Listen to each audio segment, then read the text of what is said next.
Umushoramari mwiza ni uwabonye imari akayishoramo amafaranga, amafaranga ye akunguka akagaruka mu gihe gitoya yikubye inshuro utabara.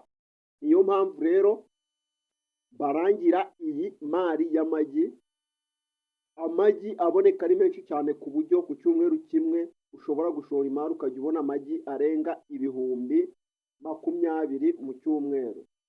Ibihumbi 20 cyangwa 25 hagati aho. Gusa wowe icyo usabwa ni kwigaragaza nawe ufite imari yo gushora ubundi tugakorana. Uti none twakorana gute? Urafata iyi nimero yanjye ngiye kukubwira, ndanayandika hano kuri screen, noneho iyo nimero uhite uyihamagara, urahita ubona ibindi bisobanuro bihagije.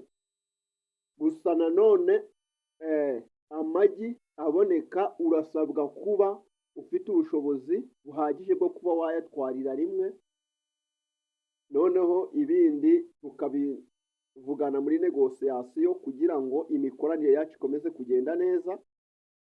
Ni amagi menshi cyane, nawe urabibona, aya ni amagi aba amaze gutorwa mu isaha ya mu gitondo gusa, hagati ya saa 2 na saa 12 za mu gitondo, kandi amagi aba akomeje gutorwa.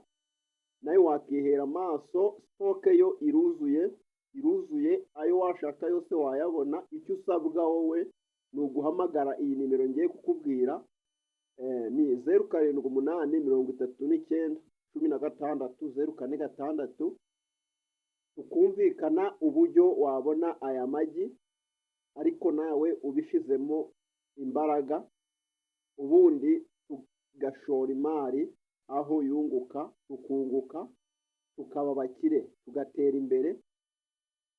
Ari nako ngushishikariza kuba wakora subscribe, tugakomeza kugendana neza, tugashora imari aho zunguka nk'inshuti, tukaba abapatina beza hagati mu nyungu. Igishoro cyacu tukagishora ahantu hizewe. Gusa mbahaye ikaze, karibu welcome bakiriya beza, murakoze.